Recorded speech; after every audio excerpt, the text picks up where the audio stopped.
बिस्मिल्लाहिर्रहमानिर्रहीम अस्सलाम वालेकुम friends and viewers, welcome to jobs MCQs page and YouTube channel.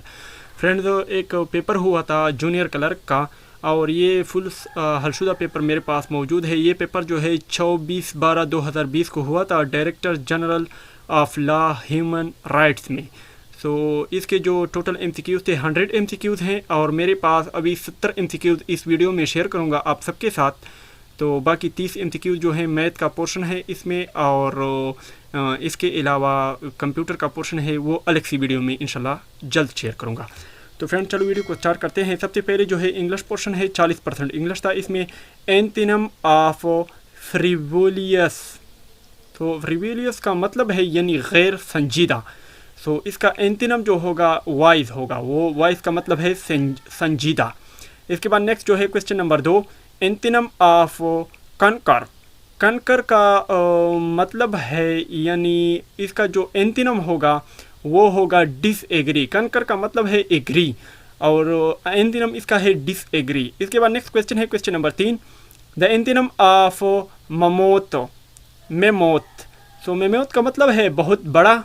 इसका जो एंटिनम होगा वो होगा गेंट, जेंट। Option B is the correct answer. इसके बाद नेक्स्ट क्वेश्चन है question number 4, the antonym of nepotism. Nepotism का मतलब है इकरा बापरवरी। इसका जो करेक्ट आंसर होगा वो होगा impartial. Option C is the correct answer. इसके बाद क्वेश्चन नंबर 5 को देखते हैं, द एंटिनम ऑफ फीकलेस। इसका जो करेक्ट आंसर होगा वो होगा केयरफुल। इसका मतलब है केयरलेस और केयरफुल इसका एंटिनम होगा। इसके बाद क्वेश्चन नंबर 6 को देखते हैं, what is the synonym of have. Have का मतलब है रंग। इसका सिनोनिम जो होगा वो होगा colour. Option A is correct answer. इसके बाद क्वेश्चन नंबर 7 को देखते हैं, isolation is most similar to. Isolation का मतलब है तन्हा पसंद। इसका जो सिमिलर मीनिंग इसका होगा वो होगा solitude. Option C is correct answer. इसके बाद क्वेश्चन नंबर 7 को देखते हैं, what is the synonym of structure. Structure का मतलब है सख्ती। इसका सिनोनिम जो होगा वो होगा strictness. Option A is correct answer. इसके बाद क्वेश्चन नंबर 9 को देखते हैं, what is the synonym of lucrative. Lucrative का नाम मतलब है मुनाफा बख्श। इसका सिनोनिम जो होगा वो होगा प्रॉफिटेबल यानी मुनाफा बख्श। Option C is correct answer. इसके बाद क्वेश्चन नंबर 10 को देखते हैं, the synonym of touchstone. Touchstone का मतलब है मयार, कसूरी। इसका जो करेक्ट आंसर होगा वो होगा criteria. Option B is a correct answer. इसके बाद क्वेश्चन नंबर 11 को देखते हैं, a cock and bull story. ये किस किस्म की स्टोरी है? An absurd tale. Option C is correct answer. इसके बाद क्वेश्चन नंबर 12 को देखते हैं, व्हील एंड वॉय मीन्स। इसका मतलब क्या है? इसका मतलब है जॉय एंड सॉरो यानी खुशी और गम। Option B is correct answer. इसके बाद क्वेश्चन नंबर 13 को देखते हैं, अ ब्लैक शीप। इसका क्या मतलब है? इसका मतलब है scoundrel. Option C is correct answer. इसके बाद क्वेश्चन नंबर 14 को देखते हैं, the set one's face against. एक बंदा होता है किसी के मुखालिफ होता है, तो इसका क्या मतलब है? To opposes with determination. Option A is correct answer. इसके बाद क्वेश्चन नंबर 15 को देखते हैं, टू पिक होल्स। इसका जो करेक्ट आंसर होगा वो होगा option C, to criticise someone. और क्वेश्चन नंबर 16 को देखते हैं, I was astonished dash his failure. इसका जो प्रीपोजिशन इसमें लगेगा वो लगेगा at. Option B is correct answer. इसके बाद क्वेश्चन नंबर 17 को देखते हैं, the man was charged dash murder with. Option C is correct answer है। इसके बाद क्वेश्चन नंबर 18 को देखते हैं, I am going to. Option B is correct answer, to home. इसके बाद नेक्स्ट क्वेश्चन है question number 19, bananas are selling dash RS 2050 पर डजन। इसमें जो लगेगा वो लगेगा 8। Option D is correct answer है। इसके बाद क्वेश्चन नंबर 20 को देखते हैं, he persisted dash silly ideas. इसमें जो करेक्ट आंसर लगेगा वो लगेगा in. Option C is correct answer. इसके बाद क्वेश्चन नंबर 21 को देखते हैं, the market is nearer to them than. इसमें क्या लगेगा? देन अस लगेगा। Option C is correct answer है। इसके बाद क्वेश्चन नंबर 22 को देखते हैं, nuclear energy is dash dangerous to be used widely. Too dangerous यानी बहुत ज़्यादा खतरनाक होती है न्यूक्लियर एनर्जी जो होती है। Option C is correct answer है। इसके बाद क्वेश्चन नंबर 23 को देखते हैं, they greet me cheerfully every morning. इसका जो पैसिव वॉइस होगा वो होगा I am greeted cheerfully by them every morning, option B is correct answer. इसके बाद क्वेश्चन नंबर 24 को देखते हैं, who is cheating this mess. तो इसमें जो लगे by whom this mess is being, is this mess being created, ये प्रेजेंट कंटिन्यूस टेंस का फिक्रा है। क्वेश्चन नंबर 24 का आंसर जो है डी है। इसके बाद क्वेश्चन नंबर 25 को देखते हैं, state in which the few govern the many, यानी बहुत ज़्यादा एक स्टेट जो होता है इसमें ज़्यादा लोग होते हैं लेकिन इसकी हुकूमत जो होती है कुछ बंदों पर होती है, तो इसको क्या कहा जाता है, इसको ओलिगरेसी कहा जाता है। इसके बाद क्वेश्चन नंबर 26 को देखते हैं, a place that provides refuge, तो इसको क्या कहा जाता है, इसको एसाइलम कहा जाता है, option A is correct answer. इसके बाद क्वेश्चन नंबर 27 को देखते हैं, टू वॉक विथ स्लो और रेगुलर स्टेप इज टू, तो इसको क्या कहा जाता है, इसको जो कहा जाता है वो है pace, option C is correct answer. इसके बाद क्वेश्चन नंबर 28 को देखते हैं, one who believes that all things and events of life are predetermined is, तो इसको क्या कहा जाता है, फेटलिस्ट कहा जाता है, option A is correct answer. इसके बाद क्वेश्चन नंबर 21 को देखते हैं, something that relates to everyone in the world, तो इसको क्या कहा जाता है, इसको यूनिवर्सल कहा जाता है, option D is correct answer. इसके बाद क्वेश्चन नंबर 30 को देखते हैं, he found the gold coin as the cleans the floor, so इसमें जो करेक्ट आंसर लगेगा फाउंड कॉइन्स, इसके बाद इसका जो करेक्ट आंसर होगा वो होगा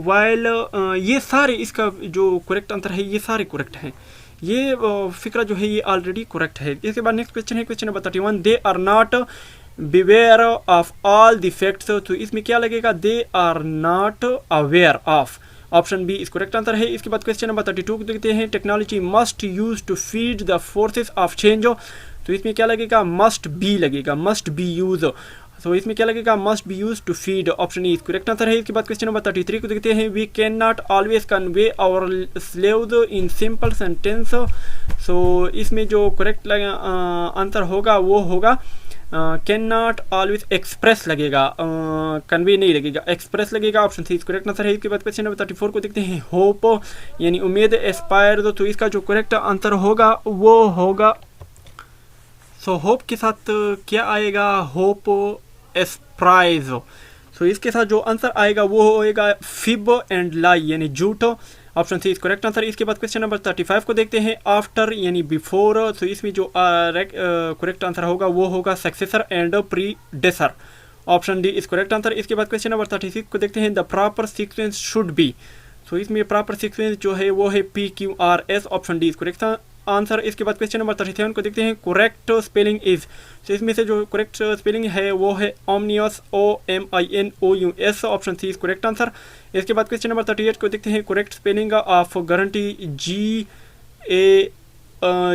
GAUARANTEE, option B is correct answer. इसके बाद क्वेश्चन नंबर 39 को देखते हैं, करेक्ट स्पेलिंग जो है इसमें से कौन सी है, रनिंग की है, option C is correct answer.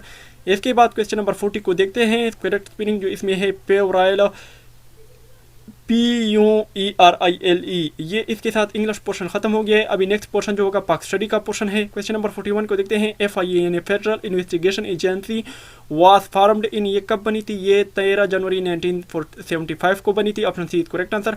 इसके बाद क्वेश्चन नंबर 42 को देखते हैं, the historian garden Shalimar was built by Shahjahan, इसने कब इसको बनाया था, 1642 में बनाया था, option D is correct answer है। इसके बाद क्वेश्चन नंबर 43 को देखते हैं, which is the biggest fort, ये फोर्ट है इन पाकिस्तान, किला जिसे कहते हैं, रानीकोट फोर्ट है, option B is correct answer है। इसके बाद क्वेश्चन नंबर 44 को देखते हैं, which is the highest pass of Pakistan, Pakistan का सबसे हाईएस्ट पास जो है वो है Mustagh pass, option A is correct answer. इसके बाद क्वेश्चन नंबर 45 को देखते हैं, which is the highest dam in Pakistan, highest एक है होता है बिगेस्ट, बिगेस्ट जो है वो है तरबेला, हाईएस्ट जो है वो है Mangla, option A is correct answer.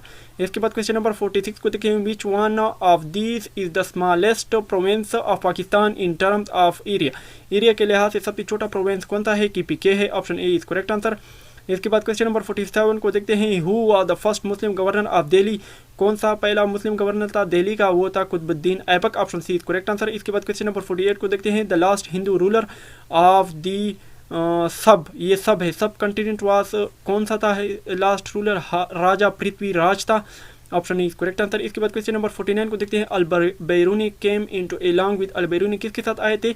Mahmood Ghaznavi के साथ आए थे। Option A is correct answer. इसके बाद क्वेश्चन नंबर 50 को देखते हैं। Under which article of constitution of 1973 in governor rules imposed in the province. ये कब बना था? ये जो बना था आर्टिकल 234 की वजह से। ऑप्शन ई करेक्ट आंसर है। इसके बाद क्वेश्चन नंबर 51 जनरल नॉलेज का क्वेश्चन अभी शुरू हो गए हैं। Dash is the world fastest sinking city, ये कौन सा है? जकार्ता है। Option A is correct answer. इसके बाद क्वेश्चन नंबर 52 को देखते हैं। Ross land in Ross Sea is located near, ये कहाँ पर वाक़या है? नियर कॉन्टिनेंट अंटार्कटिका के पास वाक़या है। इसके बाद क्वेश्चन नंबर 53 को देखते हैं। Carbon diamond and graphite are together called, इसको क्या कहा जाता है? इसको एलोट्रोप्स कहा जाता है। Option A is correct answer. इसके बाद क्वेश्चन नंबर 54 को देखते हैं। Most soluble in water is, इनमें से कौन सा है? शुगर है। Option D is correct answer है। इसके बाद क्वेश्चन नंबर 55 को देखते हैं। Which of the following is not a chief organ of the United Nation organisation, तो इनमें से कौन सा यूनाइटेड नेशन ऑर्गेनाइजेशन का चीफ ऑर्गन नहीं है? वो है International Labour Organisation. Option E correct answer. इसके बाद क्वेश्चन नंबर 56 को देखते हैं। हेडक्वार्टर ऑफ WHO जिसे कहते हैं वर्ल्ड हेल्थ ऑर्गेनाइजेशन का, जो ये कहाँ पर है? ये जनेवा में है। Option A is correct answer. इसके बाद क्वेश्चन नंबर 57 को देखते हैं। The working language of the UNESCO is, ये और, तो इसकी कौन सी लैंग्वेजेस है? फ्रेंच और इंग्लिश है। Option C is correct answer है। इसके बाद क्वेश्चन नंबर 58 को देखते हैं। इंटरपोल मीन, इंटरपोल का मतलब क्या है? International criminal police organisation. Option B is correct answer है। इसके बाद क्वेश्चन नंबर 59 को देखते हैं। Yellow sea lies between, yellow sea जो बहता है ये चाइना और कोरिया के दरमियान है। Option C is correct answer है। इसके बाद क्वेश्चन नंबर 60 को देखते हैं। The temple of human a religious building is located in, ये टेम्पल ऑफ रिवल ह्यूमन जो है ये एक टेम्पल का नाम है। रिलीजियस बिल्डिंग जो है ये कहाँ पर है? ये बीजिंग में है। Option C is correct answer है। इसके बाद 61 से जो है इस्लामिक स्टडी के एमसीक्यू शुरू हो गए हैं। हाउ मेनी शिप्स रेंडर और टू पे ज़कात, यानी कितनी शिप्स पर ज़कात फ़र्ज़ है? 40 पर। Option C is correct answer.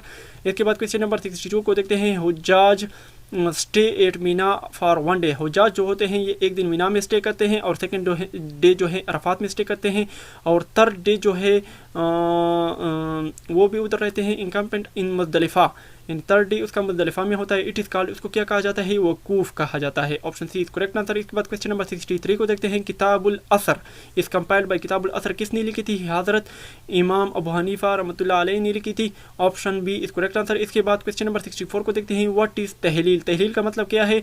पहला कलमा पढ़ना। Option C is correct answer है। इसके बाद क्वेश्चन नंबर 65 को देखते हैं कि सेकंड माइग्रेशन हबशा कब हुई थी? 615 ईडी में हुई थी। Option C is correct answer है। इसके बाद क्वेश्चन नंबर 66 को देखते हैं कि कौन से ईयर को सोशल बाइकाट बनु हाशम का हुआ था? ये हिजरत के साथ यानी 7वें नबी को हुआ था। Option B is correct answer था। ये 3 सालों तक चला था और 10 नबी में ख़त्म हो गया था। और 10 नबी को ईयर ऑफ सोर भी कहा जाता है क्योंकि इसमें हज़रत खदीजा रज़ियल्लाहु ताला अन्हो और हज़रत अबू तालिब रज़ियल्लाहु ताला, हज़रत अबू तालिब का जो है वफ़ात हुए थे, हज़रत सल्लम के चचा थे। इसके बाद क्वेश्चन नंबर 67 को देखते हैं कि 5 नमाज़ें जो हैं ये कब फ़र्ज हुई थी? ये 10th नबी को फ़र्ज हुई थी और बाज़ जगह 11 नबी है लेकिन 10 नबी इसका कंफर्म है। Option D is correct answer है। इसमें 10 नबी नहीं है। इसके बाद क्वेश्चन नंबर 68 को देखते हैं। हु आर अस्हाबे सुफ़ा, अस्हाबे सुफ़ा कौन थे? अस्हाबे सुफ़ा वो थे मुहाजिर थे जिन्होंने मस्जिद कुबा के नज़दीक क़याम किया था, तो इसमें वो नहीं है। ऑप्शन डी इस करेक्ट आंसर है। इसके बाद क्वेश्चन नंबर 69 को देखते हैं कि द ट्रीटी ऑफ हुदैबिया जो है हुदैबिया कब हुआ था? 6 हिजरी को हुआ था। ऑप्शन ए इस करेक्ट आंसर है। इसके बाद क्वेश्चन नंबर 70 को देखते हैं। What is the first practical manifestation of faith, यानी प्रैक्टिकल जो ईमान का हिस्सा है वो क्या है? वो प्रेयर है, यानी नमाज़ पढ़ना है। फ्रेंड अभी 30 MCQs इसके रहते हैं तो इंशाल्लाह वो मैं नेक्स्ट वीडियो में आप सबके साथ शेयर करूंगा। तब तक के लिए हमारे साथ रहेगा और हमारी इस वीडियो को देखने का बहुत बहुत शुक्रिया। उम्मीद है कि वीडियो आपको पसंद आई होगी। अगर पसंद आए तो वीडियो को लाजमी लाइक करें, शेयर करें, दोस्तों को भी इनवाइट करें कि वो हमारी यूट्यूब चैनल जॉब्स MCQs को लाजमी सब्सक्राइब करें। तब तक के लिए मुझे इजाज़त दीजिएगा। एडमिन आरिफ किंग के साथ। अल्लाह हाफिज़।